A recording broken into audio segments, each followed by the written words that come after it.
மெய்யன்பர்களே, உங்கள் அனைவருக்கும் எனது பணிவான வணக்கம்.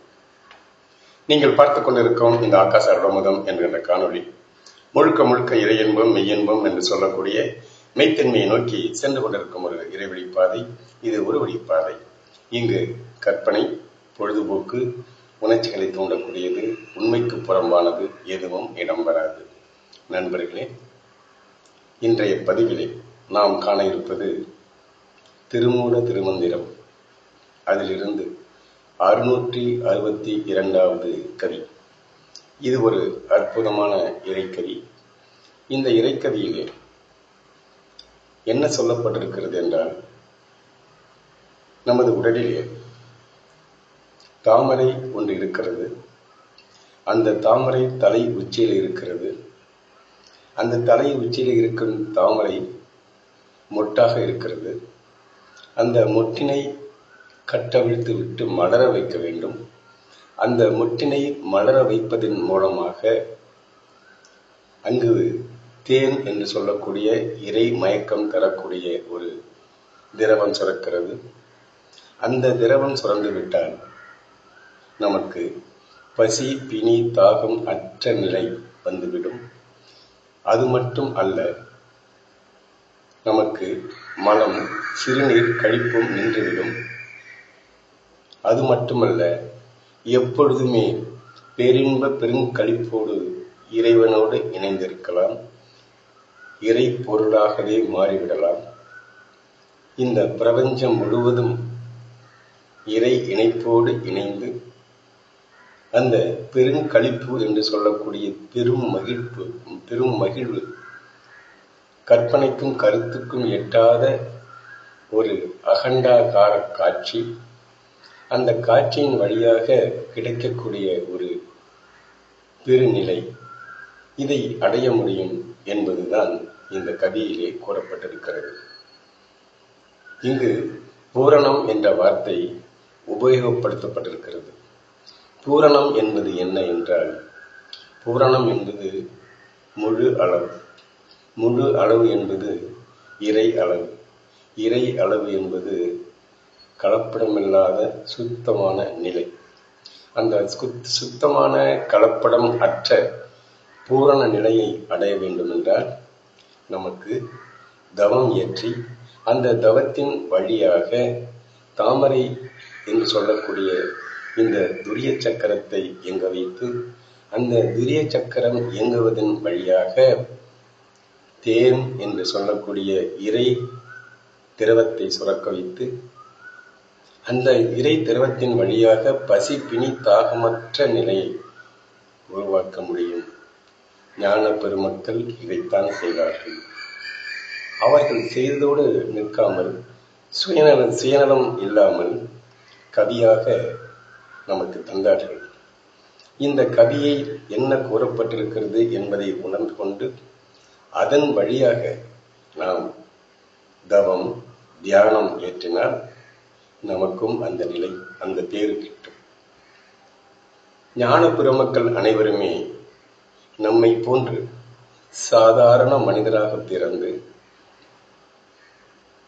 தவ வலிமையின் காரணமாக தவம் ஏற்றி தவம் ஒரு பயிற்சியாக எடுத்துக்கொண்டு அந்த பயிற்சியின் வழியாக கிடைக்கப்பெற்ற ஆற்றலை உள்வாங்கி, பிறகு அந்த ஆற்றலை பெரும் ஆற்றலாக மாற்றிக்கொண்டு அந்த ஆற்றல் வழியாக இந்த உடல் இயக்கத்தை சீராக செம்மையாக இயக்கி மனம், உயிர் போன்றவற்றை மிக தெளிவாக வைத்திருந்தார்கள். அவர்கள் வாழ்க்கை நெறிமுறை என்பது மிக அற்புதமாக இருந்தது. இந்த உலகம் நன்றாக இயங்க வேண்டும், உலக மக்கள் அனைவரும் சீரோடும் சிறப்போடும் வாழ வேண்டும் என்ற ஒரு பெரு நோக்கோடுதான் அவர்கள் வாழ்ந்து வந்தார்கள். நண்பர்களே,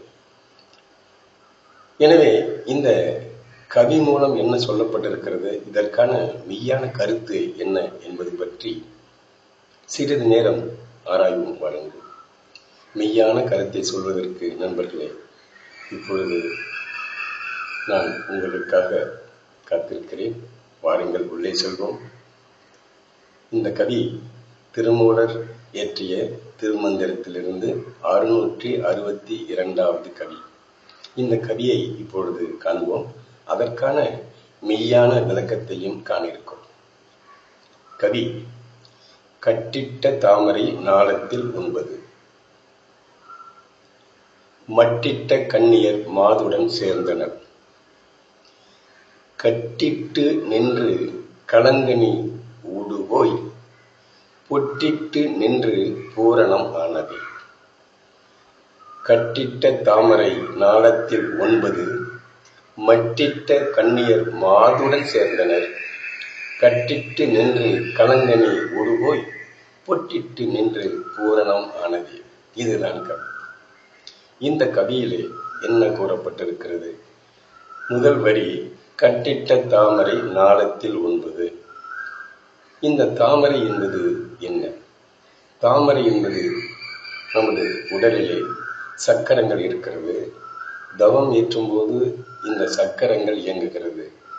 சாதாரண நிலையிலே, பௌதிக நிலையிலே உடல் இருக்கும்போது நமது கல்லீரல், மண்ணீரல், இதயம், சிறுநீரகம் போன்ற ராஜ உறுப்புகள் இயங்கிக் கொண்டிருக்கிறது. இது ஒரு புறம். சுவாசம் அதுவாக நடைபெற்றுக் கொண்டிருக்கிறது. இது ஒரு புறம்.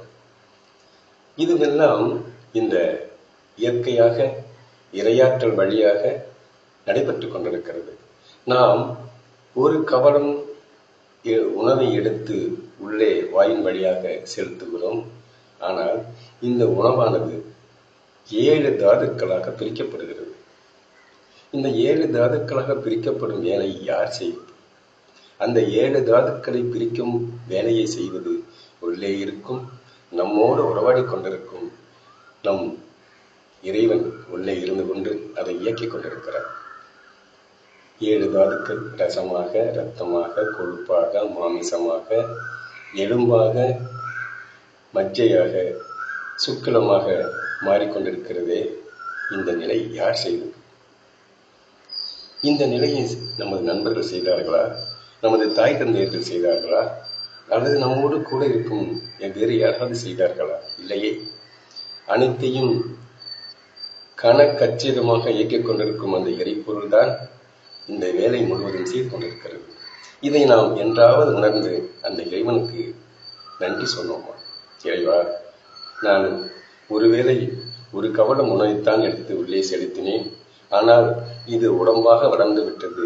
எனக்கு கண்ணாக தெரிகிறது, காதின் வழியாக ஒலி கேட்கிறது, இந்த உடல் முழுவதும் இரத்தம் ஓடுகிறது, எனக்கு அறிவு நன்றாக வேலை செய்கிறது, எனது எலும்பு நன்றாக பலமாக இருக்கிறது, எனது பாதம் இந்த தரையிலே அழகாக நடக்கிறது, எனது கைகள் அழகாக எழுதுகிறது, எனது வாய் அழகாக பேசுகிறது, நான் நினைத்த இடத்திற்கு செல்ல முடிகிறது, பிறரோடு உறவாட முடிகிறது.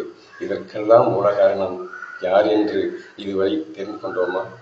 இதற்கெல்லாம் மூல காரணம் அந்த ஒருவாய் உணவு போடுகிறோமே, அந்த உணவிலிருந்து கிடைக்கக்கூடிய அந்த ஆற்றல், அந்த ஆற்றல் வழியாகத்தான் இப்பொழுதும் நடைபெற்றுக் கொண்டிருக்கிறது, நடைபெறும். இதுதான் நண்பர்களே இந்த இறை ஆற்றலின் மிக முக்கியமான வேலை. சரி, இப்பொழுது இந்த கவிக்கு நான் வருகிறேன். கட்டிட்ட தாமரை நாளத்தில் உண்பது. இந்த கட்டிட்ட தாமரை என்பது இந்த இதயம், நுரையீரல், கல்லீரல் போன்றவை ஏற்கனவே கட்டப்பட்டிருக்கிறது நமது உடல் இயக்கத்திற்காக. அதுபோல தவம் ஏற்றினால், இறைப்பொருளை காண வேண்டும் என்றால், இறைவனை காண வேண்டும் என்றால் அங்கே ஒரு பொருள் கட்டப்பட்டிருக்கிறது, தாமரை. அந்த தாமரை என்பது துரிய சக்கரம். இந்த துரிய சக்கரம் என்பது மொட்டாக இருக்கிறது. இது எப்பொழுது மலரும் என்றால் தவம் ஏற்றினால் மட்டுமே மலரக்கூடியது. மற்ற நிலைகளிலே அது கூம்பிதான் இருக்கும். எனவே அதை மலரச் செய்தால் ஒழிய இந்த தேன் என்று சொல்லக்கூடிய இறை திரவம் சுரக்காது. சரி, இதை மலரச் செய்ய வேண்டும் என்றால் என்ன செய்ய வேண்டும்? அதற்கு ஒரே வழி, நாம் இந்த சுவாச நிலையை மாற்ற வேண்டும். சுவாச நிலை என்பது நாம் உயிர் வாழ தேவையானது. அதே நேரத்தில் இந்த சுவாசத்தை கொண்டு நாம் தவம் ஏற்றும் போது அந்த இறை சுவாசமாக மாற்ற முடியும். தவமேற்ற என்ன நடைபெறுகிறது என்றால், எப்படி உணவுப் பொருளை உள்ளே போட்டவுடன் அது தாதுக்களாக பிரிக்கப்படுகிறதோ அதுபோல இறைவனோடு இணையும் போது இந்த சுவாச காற்றானது இறை சுவாசமாக மாறிவிடுகிறது. இது ஒரு அற்புதமான நிலை. இதை தவம் செய்தால் ஒழிய இதை அறிவதற்கு வாய்ப்பு இல்லை நண்பர்கள். எனவே தவம் செய்யும் போது ஏற்படக்கூடிய விளைவுகள் உடல் மனம் உயிர் அனைத்தும் சீராக இயங்குகிறது என்றால் அதற்கு மூல காரணம் இறைப்பொருளோடு நமது மனம் இணைந்து விடுகிறது. ஒரு நிலையிலே மனம் அற்ற நிலை ஏற்பட்டு விடுகிறது, ஒரு நிலையிலே உடல் அற்ற நிலையிலே ஏற்பட்டு விடுகிறது. தவம் ஏற்றும் போது நீங்கள் நன்றாக கவனிக்க முடியும், இந்த உடல் நம்மிடம் இருக்கிறதா இல்லையா என்பதை கூட உணர முடியாத நிலையிலே இருந்து தவம் உச்சம் பெறும்போது ஏற்படக்கூடிய விளைவுகள், அந்த பெரும் மகிழ்ச்சி, பேரானந்தம், பெரும் களிப்பு என்பது நம்மை தொற்றிவிடும். நம்மை தொற்றும் அந்த பெருங்களிப்பு நிலையிற்கு இருக்கும்போது இறைப்பொருள் நம்மோடு இணைந்து விடுகிறது என்றுதான் இங்கே பொருள் கொள்ள முடியும். எனவே நண்பர்களே, இந்த கட்டிட்ட தாமரை நாளத்தில் உண்பது என்பது, தாமரை என்பது தலை உச்சியிலே இருக்கக்கூடிய துரிய சக்கரம். இதை புரிந்து கொள்ளுங்கள். கட்டிட்ட என்றால் ஏற்கனவே கட்டப்பட்ட நிலை. ஏற்கனவே கட்டப்பட்ட நிலை. அந்த கட்டப்பட்ட நிலையை தவம் வழியாகத்தான் உள்ளே சென்று காண முடியும். சரியா? எனவே நாளம் என்பது என்ன? நாளம் என்பது இணைப்பு. அந்த இணைப்பு 9 இணைப்பு இணைக்கப்பட வேண்டும் என்கிறார். நாளத்தில் 9. 9 இணைப்பு என்பது என்ன? 9 இணைப்பு என்பது இணைக்கப்பட்டால்தான் அங்கே அந்த இறை திரவம் சுரக்கும். எனவே 9 என்பது இங்கே 7 சக்கரங்கள், அதை தாண்டி 2 மேல்நிலை தவம். என 7 சக்கரங்கள் என்ன? மூலாதாரம், சுவாதிஸ்தானம், மணிப்பூரகம், அநாகதம், விசுத்தி, ஆக்கினை, துரியம் என்று சொல்லக்கூடிய 7 நிலை. மீதி 2 என்னவென்றால் துவாதசாங்கம், துரியம் அதீதம், துரிய அதீதம் என்று சொல்லுவார்கள். எனவே துவாதசாங்கம் என்பது நமது தலைக்கு மேலே ஒரு முழம் இருக்கும். அதற்கு மேலே செல்வது அங்கே அந்த பிரபஞ்ச இயக்கத்தோடு இணைவது, வெட்ட வெளியோடு இணைவது, தூய வெளியோடு இணைவது, பரம்பொருளோடு இணைவது. இந்த இணைப்பு தான் அங்கே துரியம் அதீதமாகி விடுகிறது. துரியம் என்பது தலைச்சக்கரம், அது தாமரை. அதை தாண்டி மேலே செல்லும் போது அங்கே பிரபஞ்சத்தோடு இணைப்பு ஏற்பட்டு வருகிறது. அண்டத்திலே இருக்கக்கூடிய அதே அணுக்கள் தான் இந்த பிண்டத்திலே இருந்து இறைப்பொருளாக அசைந்து ஆடிக்கொண்டிருக்கிறது நண்பர்களே. இதை நாம் தெளிவாக புரிந்து கொள்ள வேண்டும். எனவே இந்த இறைப்பொருளை நாம் உற்று நோக்கி கவனிக்க வேண்டும். இறைப்பொருளை கண்குளிர காண வேண்டும் என்றால் இந்த தவம் ஏற்றுவதை தவிர வேறு வழி இல்லை. வேறு நாம் எதோ செய்து கொண்டிருக்கிறோம் நண்பர்களே, அதெல்லாம் இறை வணக்கம் அல்ல. இறைவணக்கம், தூய இறைவணக்கம், சுத்த இறைவணக்கம் என்பது இறைவனோடு இரண்டென கலப்பது என்பது தியானம், தியானம், தியானம். இந்த தியானத்தை தவிர வேறு வழியாக ஒன்றும் இல்லை நண்பர்களே. ஞானபுர மக்கள் கூறியதை நாம் கண்ணுற்று அதன் வழியாக இறை தவம் புரிவோம் என்று கூறி அடுத்த வரிக்கு வருகிறேன். 9 என்பது உங்களுக்கு விளங்கி இருக்கும். மட்டிட்ட கண்ணியர் மாதுடன் சேர்ந்தனர். அந்த மட்டு என்பது என்ன? மட்டு என்பது இங்கே தேன். இந்த தேன் தான் அந்த தாமரையில் சுரக்கிறது. மட்டிட்ட கண்ணியர். கண்ணீர் என்பது என்ன? கன்னி என்பது, கன்னித்தன்மை என்பது அழிவற்ற நிலை. அந்த அழிவற்ற நிலை என்பது இறைப்பொருள். அந்த இறைப்பொருளாக நாம் மாறிவிடுகிறோம். மாதுடன் சேர்ந்தனர். மாது என்பது இயக்க நிலை. இயக்க நிலை, இருப்பு நிலை என்பது கன்னி, இயக்க நிலை என்பது மாது.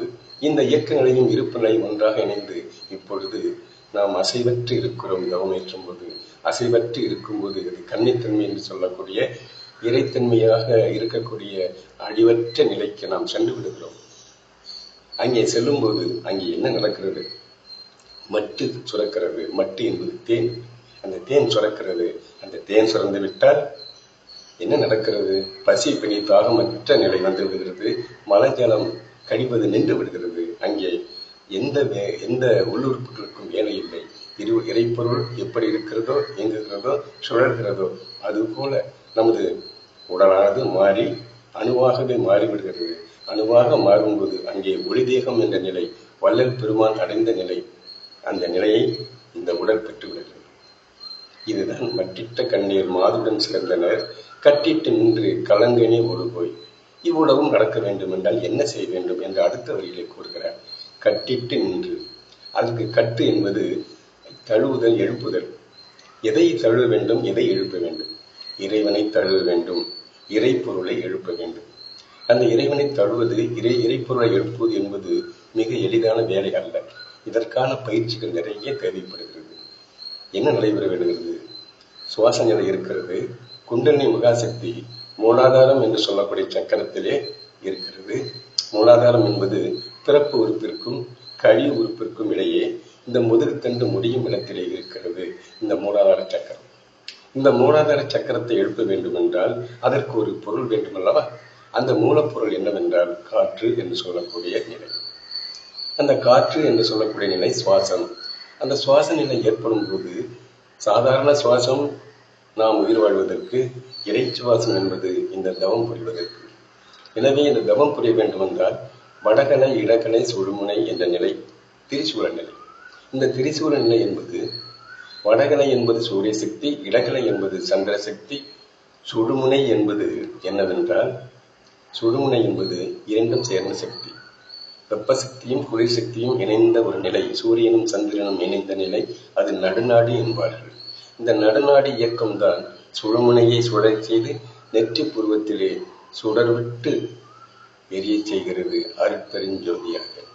இந்த அருட்பெருஞ்சோதி நிலை வந்துவிட்டால் உங்களுக்கு உங்கள் உடலிலே, மனதிலே, உயிரிலே ஒரு பெரிய ஆனந்தம், மன மகிழ்வு, பெரும் மகிழ்வு ஏற்படும் என்பதில் எந்த சந்தேகமும் இல்லை. இது ஒரு அனுபவ நிலை. இது பிறர் சொல்லி கேட்பது என்பது உங்களுக்கு புரியாது. நீங்களே களத்தில் இறங்க வேண்டும். நான் சொல்வதனால் உங்களுக்கு தெரிய போவதில்லை, புரிய போவதில்லை. நீங்கள் உணர வேண்டும். இது எப்படி நாம் ஒரு உணவை உண்டு அதன் சுவையை கண்டு அதை மகிழ்கிறோமோ அதுபோல இந்த தியானம் என்கின்ற நிலை, நெற்றி புருவத்திலே இருக்கக்கூடிய அந்த இறைநடனம் என்கின்ற நிலை, இந்த சக்கர இயக்க நிலை, பேரின்ப பெருநிலை, இது அனைத்துமே நீங்களாக உணர்ந்து கொண்டால் ஒழிய இது தெரிவதற்கு வாய்ப்பில்லை. எனவே நண்பர்களே, இதை உணர்ந்து கொள்ளுங்கள். கட்டிட்டு நின்று கலங்கினை உடுப்ப என்ன செய்ய வேண்டும்? இதற்கு ஒரு கட்டு என்று சொன்னால் தழுவுதல், எழுப்புதல், தழுவ வேண்டும். என்ன சென்று வேண்டும்? கலங்கனி. களம் என்பது வேள்வி களம், வேள்வி என்பது தவக்களம், தவக்களம் தவம் செய்ய வேண்டும். கனி என்பது இனிமை. அந்த வேள்வியாகிய இனிமை நிலையை அடைந்தால் ஒழிய அங்கே சேர முடியாது. ஊடு போய் என்கிறார். ஊடு என்பது என்ன? ஊடு என்பது இடை, நடு என்று பொருள். இடை என்பது இரண்டு பக்கம், நடு என்பது நடுப்பக்கம். இதுதான் திரிசூலம். நீங்கள் திருக்கோயிலிலே பார்த்திருப்பீர்கள், சக்தி தரும் அந்த தெய்வத்திற்கு திரிசூலம் கொடுத்திருப்பார்கள். முக்கியமாக பெண் தெய்வங்களுக்கு நிறைய திரிசூலம் இருக்கும். ஏனென்றால் சக்தி நிலை பெற வேண்டும் என்றால் இந்த 3 நிலை பெற வேண்டும் என்பது ஒரு குறியீடாக வைத்தார்கள். எனவே இந்த சக்தி நிலை என்பதுதான் திரிசூலம், வடகலை, இடகலை, சுழுமுனை என்பதை உணர்கொள்ள வேண்டும். அந்த தவம் ஏற்றும் போது இந்த நிலை தோன்றுகிறது. ஊடுபோய் என்றால் நடுநிலையும் இடைநிலையும் இணைய வேண்டும். இணைந்து திரிசூல நிலையை அடைய வேண்டும். அந்த திரிசூல நிலையை அடைந்து விட்டால் என்ன நடக்கிறது? கடைசி வரியிலே கூறுகிறார், பொட்டிட்டு நின்று பூரணமானதே. பொட்டு என்பது என்ன? பெண்கள் பொட்டு எங்கே வைப்பார்கள்? நெற்றி புருவத்திலே திலகம் என்று சொல்வார்கள். இந்த பொட்டு நெற்றி புருவத்திலே இருக்கும். இது ஆக்கினி சக்கரத்திலே, இதுதான் ஆக்கினி சக்கரம்.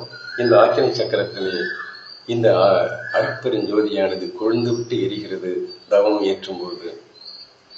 இன்று தவம் செய்து நாளை கொழுந்து விட்டு எரியுமா என்றால் எரியாது. அதற்கு நிறைய பயிற்சிகள் இருக்கிறது, முறையான பயிற்சிகள் இருக்கிறது. முறையான குருவிடம் சென்று முறையான பயிற்சி பெற்று முறையான நிலையிலே தவமேற்றினால் நமக்கு முறையாக அது இயங்கிவிடும். நெற்றி புருவம் சுடர் விட்டு எரியும். இந்த பிரகாச நிலையை கண்டுவிட்டால் அதுதான் இறைநிலை. நாம் இறைவனை எங்கெங்கோ தேடிக்கொண்டிருக்கிறோம் நண்பர்களே. நமது உள்ளுக்குள்ளே நம்மோடு உறவாடி மகிழ்ந்து உள்ளே இருக்கிறானே இறைவன். அந்த இறைவனை நாம் என்றாவது கண்டு கொண்டோமா? அந்த இறைவனை காண வேண்டுமென்றால், தாமரை மலர வேண்டுமென்றால், நெற்றி புருவம் சுடர்விட்டு எரிய வேண்டுமென்றால், பொட்டிட்டு நின்று பூரண நிலையை அடைய வேண்டுமென்றால் அங்கு செய்ய வேண்டிய ஒரு வேலை தவம், தியானம். இதை நாம் புரிந்து கொள்ள வேண்டும். மனிதனாக பிறந்துவிட்டோம், பிறந்து இறக்கத்தான் போகிறோம். அதற்கு உள்ளாக இந்த இறைநிலையை நாம் உணர்ந்து கொள்ள வேண்டாமா? இந்த மனித பிறப்பு என்பது கிடைத்திற்கு அரிய ஒரு உச்சகட்ட பிறப்பு. இந்த உச்சகட்ட பிறப்பிலே நாம் பிறந்திருக்கிறோம். எனவே நண்பர்களே, இந்த பிறப்பை வீணடிக்காமல் தவமேற்றுங்கள். தவமேற்றி இறைவன் எப்படித்தான் இருப்பான் என்பதை உணர்ந்து கொள்ளுங்கள். பாருங்கள், கண்குளிர காணுங்கள். அந்த கண்குளிர கண்டுவிட்டால் உங்களுக்கு உங்கள் உடலிலே, மனதிலே, உயிரிலே ஒரு பெரிய மாற்றம் உருவாகும். இந்த மாற்றம் வந்துவிட்டால் காண்பதெல்லாம் இறைப்பொருளே. இந்த பிரபஞ்சம் முழுவதும் இறையக்கமே. அண்டத்திலே இருக்கக்கூடிய அணுவாற்றல் நமது பிண்டத்திலேயும் இருக்கிறது என்பதை தெள்ளத் தெளிவாக உணர்ந்து கொள்ள முடியும். தாமரை மொட்டு மலர்ந்துவிடும், மலர்ந்து தேனும் சுரந்துவிடும். பிறகு என்ன? வாழ்க்கை என்றுமே இனிமைதான். வாழ்க்கையை இனிமையாக கொண்டாட வேண்டும் என்று உங்களுக்கு நான் கூறிக்கொண்டு விடைபெறுகிறேன். மீண்டும் இன்னொரு நல்ல நிகழ்ச்சியிலே சந்திப்போம். நன்றி நண்பர்களே, நன்றி.